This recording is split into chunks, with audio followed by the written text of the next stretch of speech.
All right. Okay.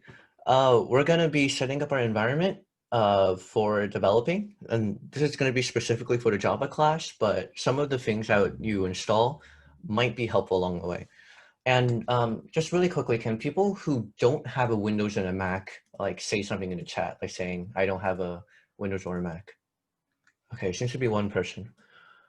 All right, then the majority of people should be okay then. And Trey, I'll try to, we'll give you some more specialized instructions and we'll figure it out along the way. All right, so when we set up our environment, we're going to be trying to install Java and we're going to try to install IntelliJ IDEA. Now, if you've heard of Eclipse, that was really popular several years ago, but since then, the whole team has moved on to IntelliJ. Now, we have a Java software bundle if you're on Windows or Mac. If you got a Chromebook, just hang on really quickly. And then there will be instructions in the next slide. And that's actually contained in our Google Drive. I'm going to go ahead. Oh, thank you, Grady. Yeah, if you go take a look at the Zoom chat, Grady has sent the zip files for Windows and Mac. And while we're going through the class, we won't be using them today, but when you have free time, please go ahead and download it, unzip it, and install everything that's in there. Just run installers and you should be fine. And just for people who are using a Chromebook, we did find a website that is called OpenShift, and there you can write some basic Java code in there. So in the case that we need to write Java in an IDE and not some sort of online thing. Oh, you have a Mac desktop but can't zoom on it. Okay, great. Then I think you're fine. All right, then I think we can gloss over this then because I don't think anyone is using a Chromebook. But yeah, if you guys have time, please install IntelliJ and whatever was inside the software bundle. That should set us up for the rest of the year. All right. Well, looks like that'll be real quick. We're going to go into topic number 2, and we're going to start touching onto some pretty basic Java code now. So we're going to start with the hello world, print statement, and main method. And just remember, if anyone has any sort of questions, please feel free to ask them. Don't be shy. All right, so the first thing we're going to do is create your project. Oh, actually, I forgot about this. Okay, you know what? Maybe we should all install IntelliJ right now. So we are going to be, this is how we're going to be doing some basic projects. Sometimes we're going to assign assignments that require you to not be online and code in IDE. And so this is how we're going to be creating our projects. So I have a little GIF here. So if you don't have it installed in time, don't worry. We still got instructions here, but for now, I'm going to go and share my entire screen and then I'll show you guys how to do IntelliJ. So when you first start off with IntelliJ, you're going to have a setup. So just go into Starkilla or Light, depending on what you like. You can click next here, and you can just press start using IntelliJ IDEA. All right. Once you got your IntelliJ IDEA window opened up, you can go to New Project. We're going to choose Java on the left and leave all of these unchecked. Press next again. And we're going to call this something that you can remember by. I'm just going to call this 21 free software lessons. So nice and simple. Finish. All right.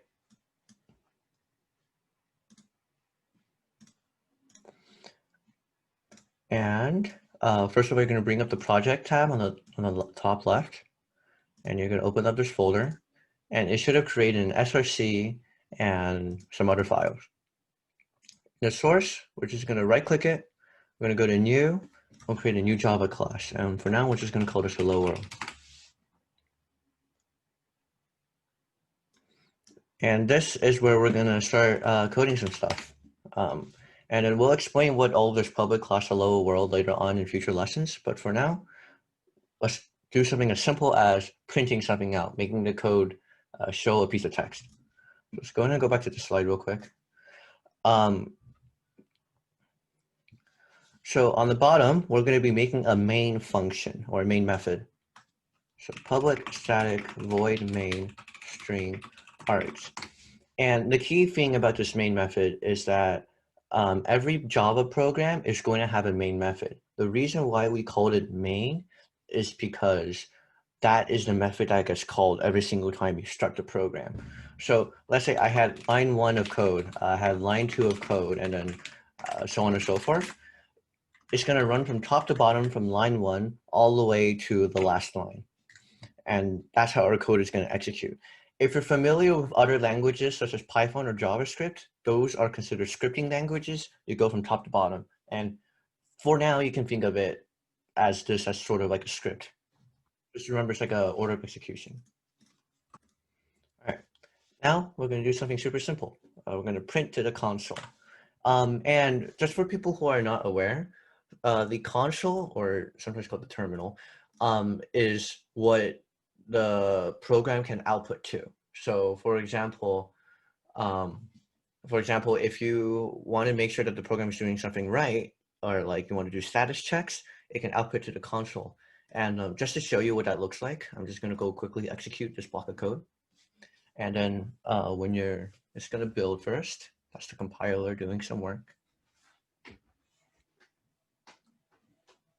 So this bottom part would look like kind of hacky like. This is the console, and then we can tell our code to print something out to the console, or like say something to the console, show us something.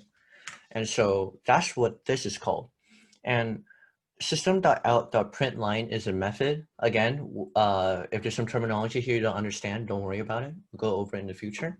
But bottom line is this is going to print something to the console. And in this case, we have two versions. So print line, the one on the top, it's going to add a new line after printing out the text. So if you call two print lines, they'll show up on two different lines. But system.out.print doesn't add a new line. So if you have system.out.print and then another system.out.print, they're going to print on the same line. And I'm going to really quickly demonstrate what that looks like to you right now. Oh, and yeah, this is the main method. I already explained that. So as you can see, I have a system.out.print line in here. It just says hello world. And when I run and execute this, you can see on the terminal, it prints out hello world. And I'm just going to show you some more versions of it real quick. Oh shoot, I was sharing my IntelliJ the entire time. No. Okay. Well then, this is system.out.print line. This is what we type when we want to print something out to the console. Okay. And so the format goes like this. You say system.out.println, and you put in these round parentheses, and then anything we put within these round parentheses is going to go ahead and be sent into the console. And in this case, we want to send some text, a string. And just to real quickly explain it, string is just like a sentence or a word, whatever. It's a bunch of characters. So like A, B, C, D, E, F, G. And for now, let's go ahead and print out for my first one, hello world. And if I run this, that's debug. Okay, whatever. Same thing. You will see that our program here says hello world. And what if we were to change that? Let's say we want a hello world and someone's name. Hello world Samuel. So now I have two print line statements. And remember how I said about how the main functions go from top to bottom? So this first line, line number 3, is going to get called.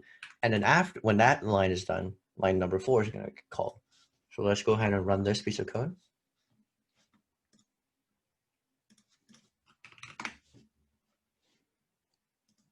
There we go. Hello world, Samuel. So that's basically it. That's the print line command. And just to really quickly show you, in the presentation, you'll see another version of it is what happens if we return the print. And now what happens is, run it. You'll see that they get printed on the same line. So technically what's happening is it's not creating a new line. So every single time you call print again, it will just be on the same line as before. You'll figure this out when if you do the exercises that we pass out. All right, let's go back to the slides.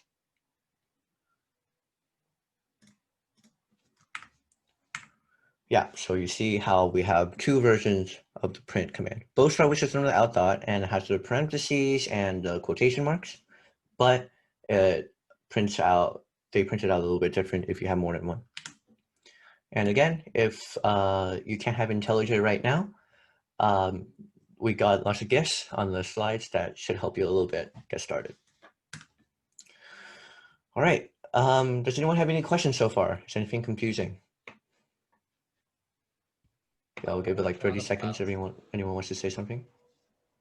Oh, Marco, do you want to say something? Yeah, which folder did you say again to use once we're in the IntelliJ? Sorry, can you say that one more time? Which folder do you want us to use in the IntelliJ? You can use anything. By default, I believe it has like create some sort of idea projects folder, but put it anywhere you can remember, or just let it stay on the default. And you can just go ahead and name it 2813 software lessons. That's what I did, at least. Okay. Is everyone good?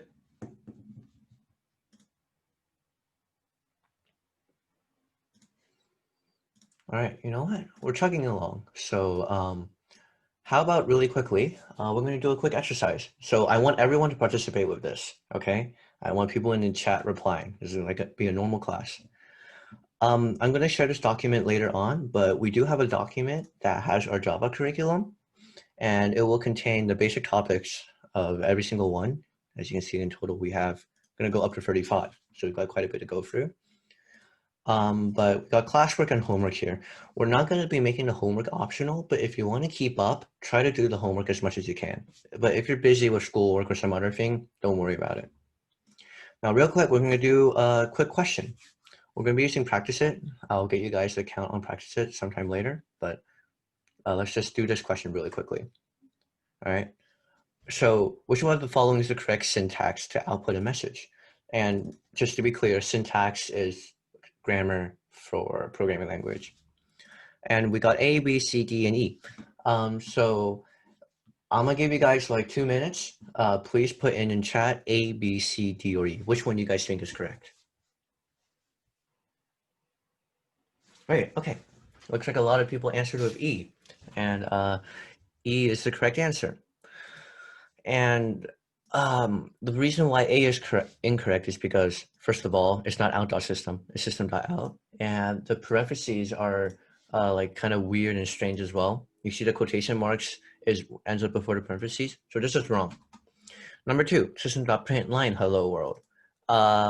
First of all, we're missing the system.out. And we're also missing quotation marks. We need quotation marks to make sure Java knows that this is a string, this is a bunch of characters. And so if you do this, you would actually have an error. Java would not understand this. C, what's missing? We don't have the dot out. D, what is wrong with this? The out is the wrong place. And therefore, E is the correct one. System.out.println, parentheses, quotation marks, whatever you want in there. There. All right, that's just a quick little question. All right, let's go back to the slides. Now we're going to do something a little bit more fun. We're not going to be just aimlessly printing out stuff. So these are string operations. We're going to be talking about what you can do with these strings. So concatenation is a big word, but it's just a fancy way of saying how to add two strings together. All right, so just think of it, string A plus string B. And here I've got 3 Java variables defined. And if you don't know what a variable is, it's okay. Well, again, we're going to go over it more clearly later on, probably Friday. Yeah, Friday or today we'll get to variables. And basically it's a way to store information. That's the best way to put it. If you're familiar with math variables, kind of similar idea. So here I have 2 strings. One is A, one is B. How do I add them together? Oh, I should say A plus B. And if I print that out, I'll get AB. So I just added 2 strings together. So kind of similar, kind of simple, right? And just to really quickly show how we do it.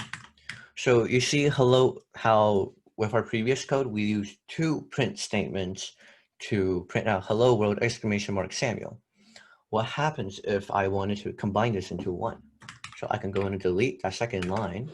I can say plus and then say Samuel. The plus sign is saying I want to concatenate or add these 2 strings. These 2 strings are defined in the green sort of text and with the quotation marks. Remember? So if I go ahead and run this, There you go. It is the exact same code as for 2 lines, but I added them together so they're in 1 line now. And there's a lot of things you can do with this, but we'll explain a little bit more later on as we get a chance to do more and more complex stuff. Now, here's something that has to do with strings that can get confusing really quickly if you don't practice it. So we have plenty of practices in our Java curriculum doc. And again, I'll send that to the Slack after this lesson. So Java, you probably already noticed a lot. It has a bunch of special keywords, right? Like it uses an equal sign, it has parentheses, it has periods, semicolons, quotation marks. Those all have special meanings. So if you want to use them in a string, you can't just aimlessly type them out. You're going to get an error. So we use an escape character. An escape character lets you use those special characters, and in some cases, it also gives you some special characters that you wouldn't get otherwise from a normal keyboard. So like, for example, you see in the orange text, the /t or the \t, that's tab, \n, that's a new line, and then et cetera, et cetera. And just to kind of give a more practical example, let's say I want to put out a sentence that is grammatically correct, right? So I want to say, Samuel said, hello world. Let's say I want to print this out to the console. So, okay, how about let's give it a shot. We're going to do a print line statement, right? I'm going to say Samuel said, hello world.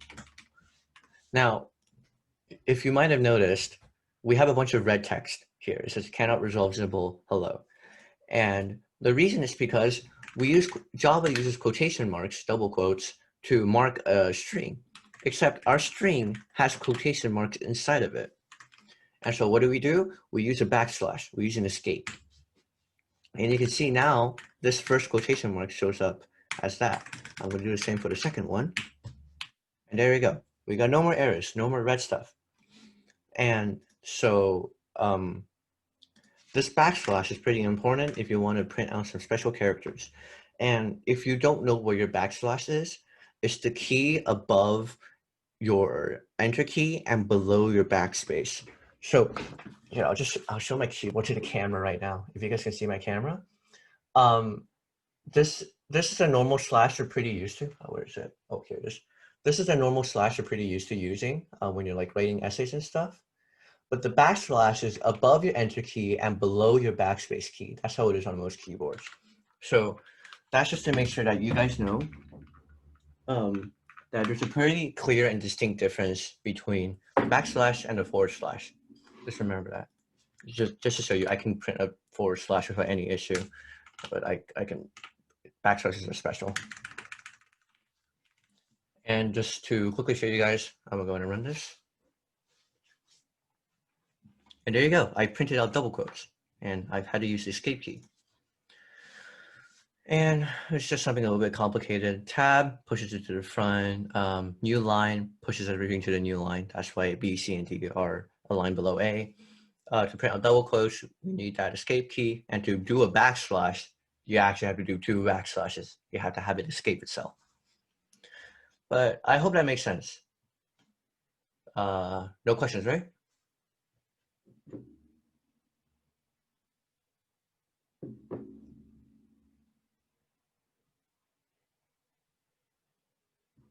Okay, all right, no questions.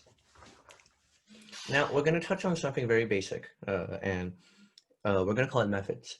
And you might have heard of it by a different name, maybe functions, but simply put, methods are something that you can use to do something.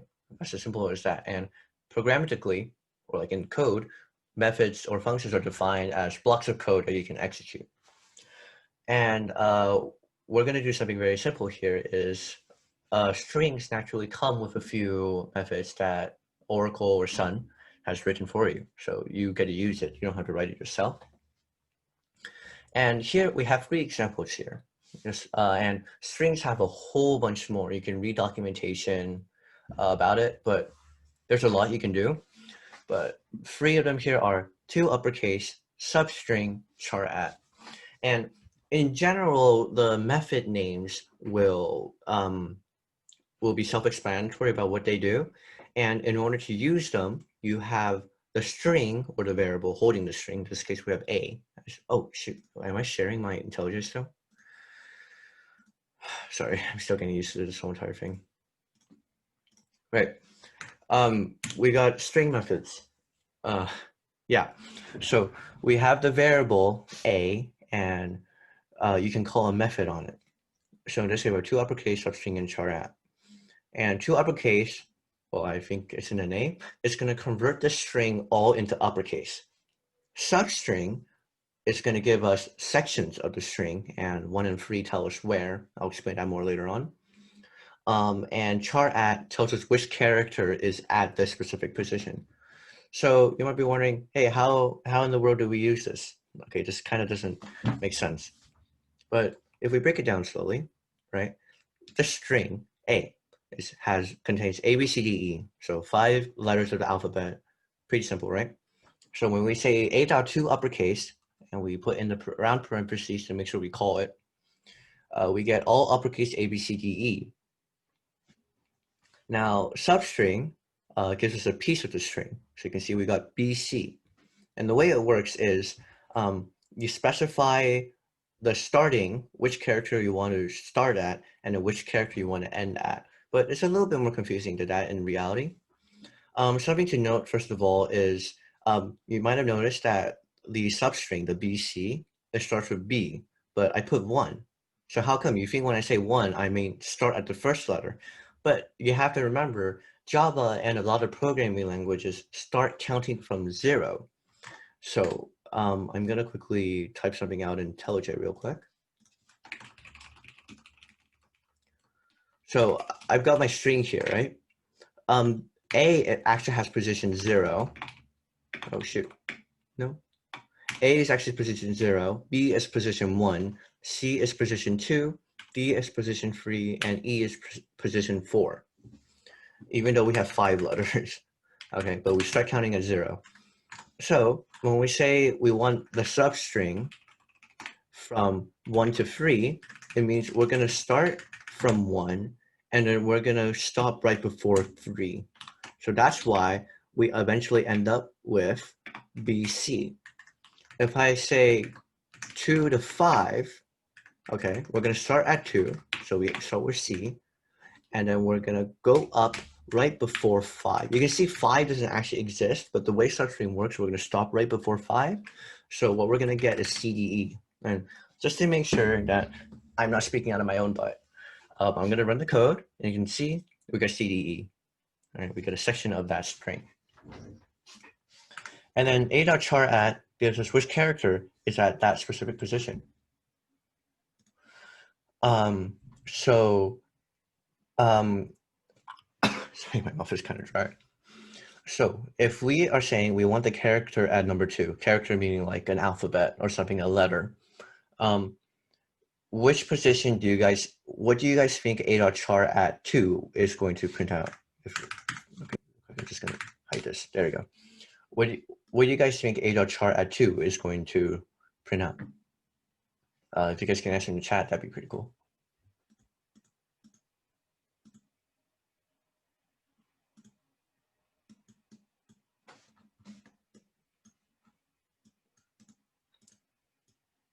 Okay. Which letter is at index 2 in computer terms? Does anyone know? Of A, B, C, D, E, of this. Oh, am I not sharing? Am I sharing my IntelliJ again? I need to stop doing that. Anyways. What is char at 2? Does anyone know? Or what letter is at index position 2? Okay, one person said B, one person said C, 2 people said C. Yeah, that's right. So it's at C, right? So A.char at is just going to print out C, as you can see from that third line. Remember, computers start counting from 0. A is 0, B is 1, and C is 2. All right. So that's string methods. I hope that wasn't too much. And I believe I have some... no, I don't. I don't have classwork for it. All right. I'm going to show something real quick right now. And I'm going to show you documentation on strings. So obviously we had a bunch of these, 2 uppercase, substring, char at, but we don't have just 3. If you go online and you search up like Java string docs or whatever, it'll show you a bunch. So here we can say we have what we are familiar. I'm gonna zoom in here. We have what we're familiar with. We have, oh my goodness, char at. It also has like compare to, content equals, get bytes, index of, etc., etc., and length. Actually, you're gonna see this show up probably a few times, but either way, there's a lot you can do with strings. Right, I'm scrolling up and down. There's a lot. So if you want to do something, there's a possibility that it already has it, but we're not going to go too in depth into that. We'll use them and teach them as we go. All right, let's. Is anyone like? Does anyone have any questions? I'm going to stop here for a bit.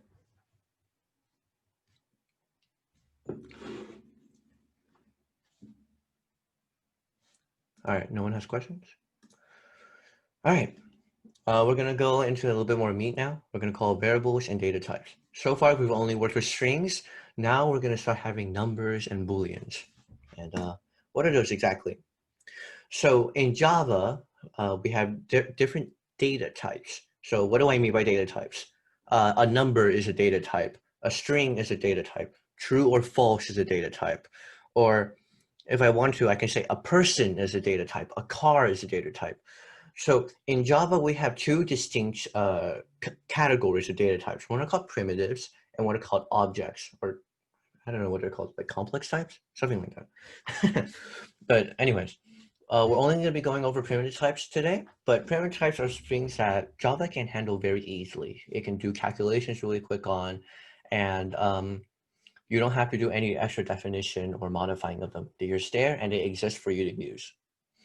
So in this case, I have here basically most of the primitive types that Java gives you.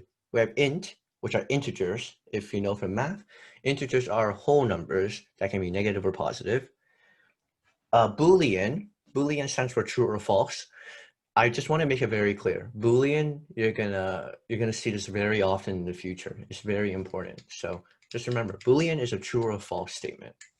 Float has decimals. Okay, double also decimals, but you can store really big decimals. That's the key difference between double and float. Small decimals or smaller decimals versus very big decimals. Long, it's just like int, but you can have, well, really big integers. Char is a single character, and I need to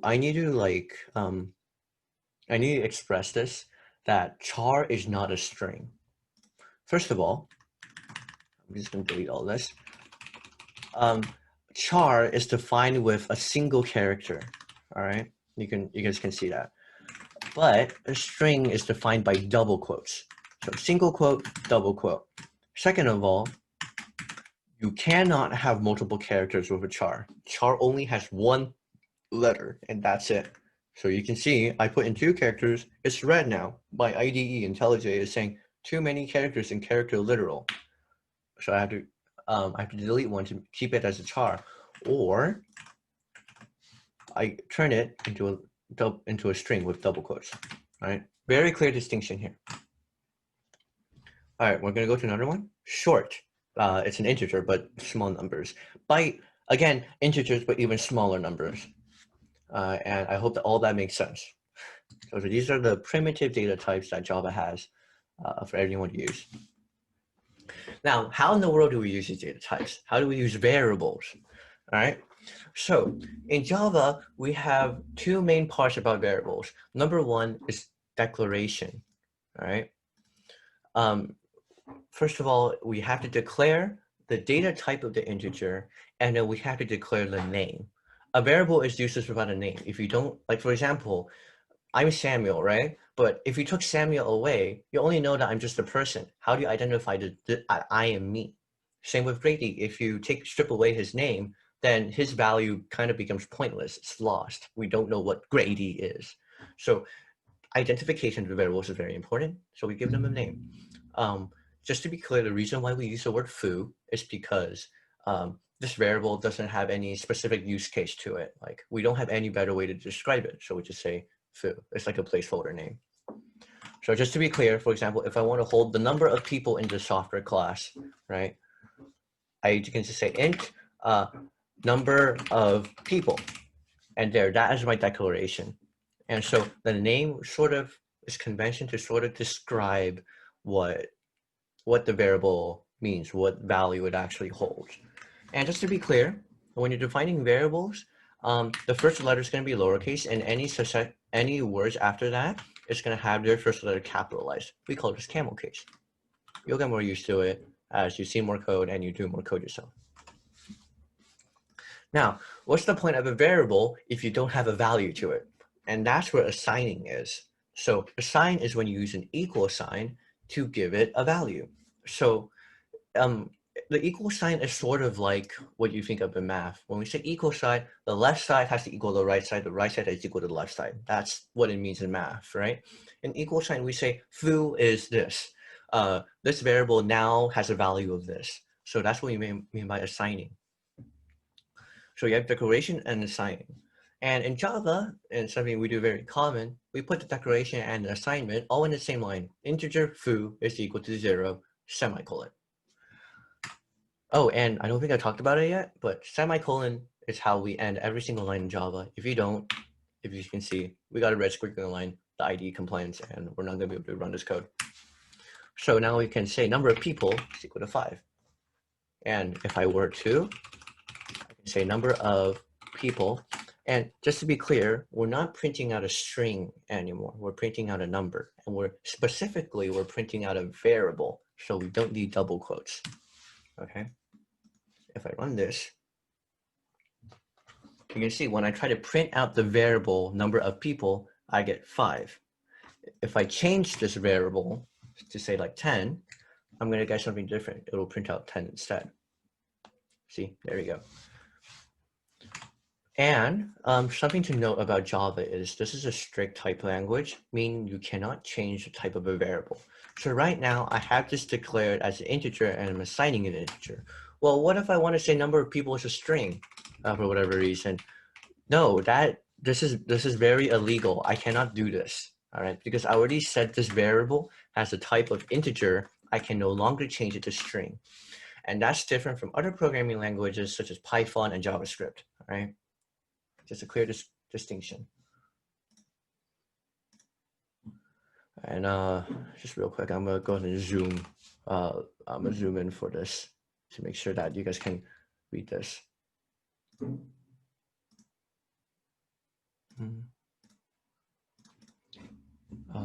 What is that? Come on.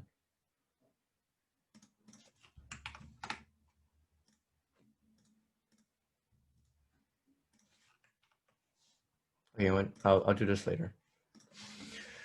Right. We're also going to talk about some modifiers to the variables. So it's not just type, name, and value. We can make it a constant.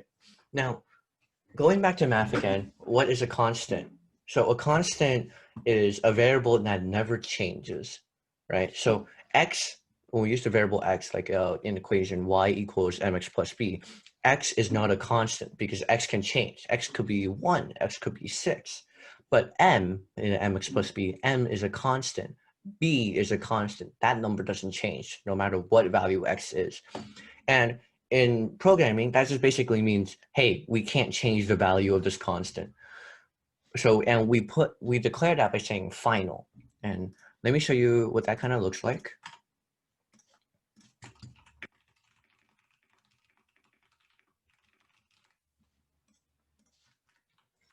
So right now I have my integer, my variable of type int, number of people, right? And I'm not float. I'm gonna make it a final. All right. Now, what if I wanted to change this? What if I change the value to 5? As you can see, my IDE IntelliJ automatically recognizes it. It says, cannot assign a value to final variable number of people. It's literally telling me, hey, you cannot change this value. Now, this is sort of for coding's sake, for our own sanity, just to make sure that programmers don't actually accidentally change a variable that we don't want. And so in order to declare that, we also have a different way of naming. We do all caps and spaces are with underscore. That's how we declare a constant. You'll see this pretty often, and when we do robot code, we will be using constants a lot. All right, and there are some restrictions to what you can name variables. With variables, you can have letters and numbers. It cannot start with a number though. You can have a dollar sign, you can have underscore. Anything else doesn't work. It cannot start with reserved words like Samuel, int, please string. show us the slide. Oh my God, why do I keep making this mistake? Sorry, variable names have some restrictions. You can have letters and numbers, you can have dollar sign, and you can underscore. But you just to make sure, you cannot start with a number. That's one restriction that is unlisted here. And you also can't name it a reserved word. And I'm gonna remember to go back to the slides this time, and I'll be quick about it. If I want to make a variable, I can say head 5. I can't say 5 head. You can see it gives me an error. I cannot name my variable final. I cannot name my variable string. I guess you can name your variable string. Okay, you can name a default, which is a little bit annoying sometimes, but that's because default is used somewhere else. But keyword, most of the time you won't have any issue trying to name your variable, but just keep in mind there are some restrictions and the IDE will complain. And that's it for today. We're only going to go through 4 topics. The next one, we're going to go through 3 or 4 more. They're still going to be pretty simple and easy. But just to make sure you guys get these very important key concepts down, we do have some homework and exercises for you guys to do. And I'm going to go ahead and share my screen. There we go. So I'm going to send this to Slack later on, or right after this lesson. But we got a bunch of exercises here, and you can go ahead and click on them to open them up. I've added links to them. Anything that's just homework, I want you guys to do after this class. And OPT means optional, and we have a prompt here. In this case, go into an IDE and just try doing some of the things. If you got any questions, we'll have some time tomorrow, or sorry, not tomorrow, next class that you guys can ask if you guys need help with the homework or whatever. And just to really quickly, for Practice It, it's a website where they have a bunch of exercises from a textbook. We use in our school's AP Computer Science class. We're gonna jump on it as well. But you are gonna need to make an account. So just make an account with whatever username and email you know. Just go in and press create a new account and blah, blah, blah, blah, blah. And then for school, go back to that page, Samuel. Oh, sorry. Yeah. Great. For school, you're not going to type prospect because we're not associated with the AP Comp Sci class. So you're just going to put in, start typing, there. My school org is not on the list. Or Yeah, just any one of these two. Thank you, Ray. That's pretty important to know. But yeah, once you guys have an account, you guys can jump right on and try to do some of the questions. And again, if at any point you guys are super confused, DM the senior members or even some of the junior members like Avenid or not somebody. Okay, my brain is kind of fried right now, so I can't say names. But yeah, just feel free to ask it. And even if you don't know who to ask, just go in and send it to Software Robot. It's okay. But yeah, try to do these questions when you can in your free time. They're pretty short, and I'm pretty confident you guys can do it. And I'll send the slides to Slack. And so if you guys have any more questions, we've got 3 more minutes. Go in and send them away. Otherwise, this lesson is now over. Thank you for coming. And remind your parents to come to the parent meeting tonight at 7:30.